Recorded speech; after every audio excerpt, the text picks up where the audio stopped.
स्वागत है दोस्तों एक नए एपिसोड में। और इस एपिसोड में मिलते हैं टैलेंटेड राशि भार्गव जी से, जो एक क्लासिकल डांसर हैं और साथ में एक बेहतरीन सिंगर भी है। आइए मिलते हैं। कैसी हैं राशि जी? आपका इस शो में स्वागत है।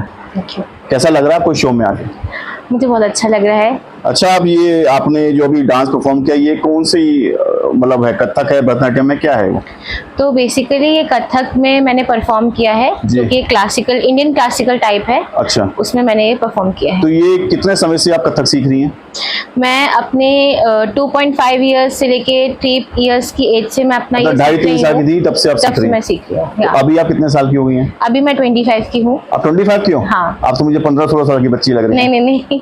अच्छा, तो आपने कहीं से सीखा है कथक? हाँ, मैंने कथक मेरी मम्मी ज्योति भार्गव जी से ही सीखा है। अच्छा। और उनको ही करते हुए हमेशा देखा, उनको ऑब्जर्व किया। अच्छा। हो सकता है जब मैं उनके पेट में होंगी तब से ही मैंने उस चीज़ को समझा, ध्यान दिया, और तब से ही मेरे अंदर वो है और मैं चाहती हूँ उसमें आगे बढ़ना। तो जब आपकी मम्मी ही आपकी गुरु हैं, तो जब वो गुरु सिखाती हैं तो स्ट्रिक्ट हैं आपकी मम्मी सिखाने में, या थोड़ा आपको सॉफ्ट कॉर्नर मिल रहा है कि मेरी बेटी है? देखिए, मेरी मम्मी वैसे ही मुझे सिखाती हैं जैसे बाकी उन्होंने अपने शिष्यों को सिखाया है। अच्छा। पर मैं क्योंकि थोड़ा मूडी हूँ और मैं उनको कभी गुरु कम मम्मी ज़्यादा समझती हूँ, तो मुझे वो डांट फटकार मिली है जी। और उसके अकॉर्डिंग मैंने उनको फिर बाद में रियलाइज किया कि मेरे पास तो वो गिफ्ट है जो बाकी लोगों के पास नहीं है। जी जी। टू बी ऑनेस्ट, तो मैंने उनको अपना गुरु मान के, मम्मी कम गुरु मान के जब मैंने सीखा, और तब मैंने उनसे तरीके से सीखना चाहा और सीखा। अच्छा, मुझे बताइए कि कथक के लिए भी आपने कोई एजुकेशन लिया, मतलब जैसे अपनी मम्मी से सीखने उसके अलावा कुछ जैसे उनके कुछ पेपर्स वगैरह कुछ होते हैं जैसे? जी। तो उसमें कुछ किया तो आपने? उसमें सिखाया मेरी मम्मी ने ही है। हम जैसे हमारे स्कूल्स के बोर्ड्स होते हैं, ऐसे ही इसमें हमने अपना गांधर्व है, भातखंडे है, वहाँ के हमने अकॉर्डिंगली उनके अकॉर्डिंग जो ईयरली एग्जाम्स होते हैं वो लिए हैं। अच्छा। और उसके अकॉर्डिंग अपने सर्टिफिकेशन हमने प्राप्त किए हैं। अच्छा, ये कथक के अलावा भी आप क्या करती हैं? तो कथक के अलावा मेरी रुचि गाने में भी, इंडियन क्लासिकल म्यूजिक में, गिटार में रही है। अच्छा, बजा लेती हैं आप? जी। गिटार बजा लेती हो? जी, गाना पियानो भी, हारमोनियम भी, सब। और ये टैलेंट भी शायद गॉड गिफ्टेड ही है और मम्मी से ही है सारा। अच्छा, सब कुछ मम्मी से है? जी। अच्छा, तो पापा क्या करते हैं आपके? पापा वैसे मेरे शुरू से प्राइवेट जॉब ही की है एज एन अकाउंटेंट पापा ने, बट पापा को भी अपने कॉलेज टाइम में रुचि थी ड्रामा में, सिंगिंग में, तो उनकी भी वही रुचि मेरे अंदर आई है। तो वो सपोर्ट करते हैं पूरा? जी, पूरा हमेशा 100% सपोर्ट किया है मम्मी पापा ने। एंड कभी ये नहीं बोला कि ये चीज़ कम है।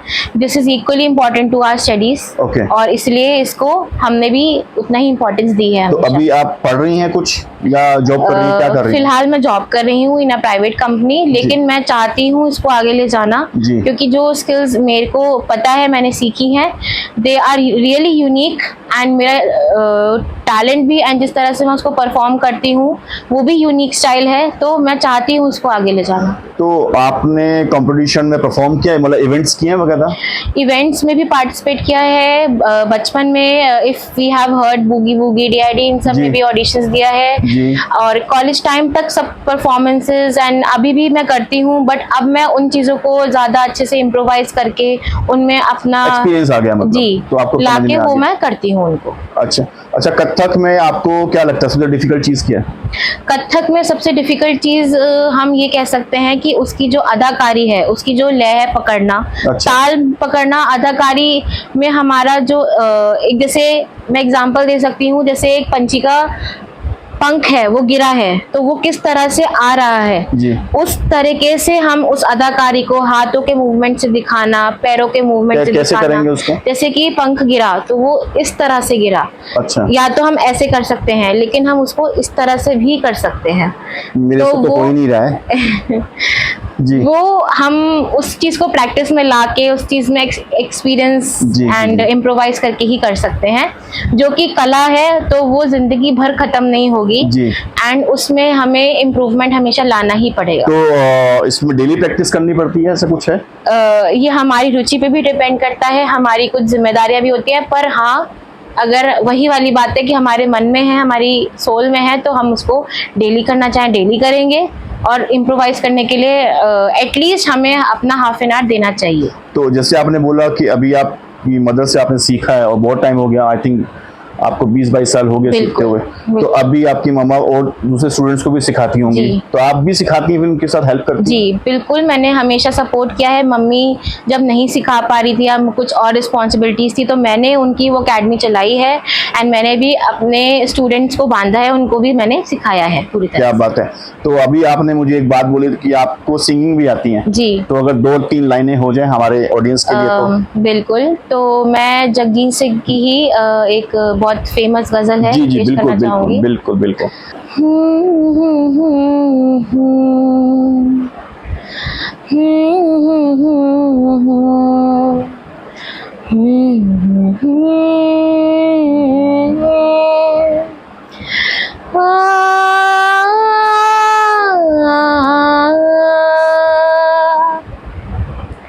तुमको देखा तो ये ख्याल आया, तुमको देखा तो ये ख्याल आया, जिंदगी धूप तुम घना साया, तुमको देखा तो ये ख्याल आया।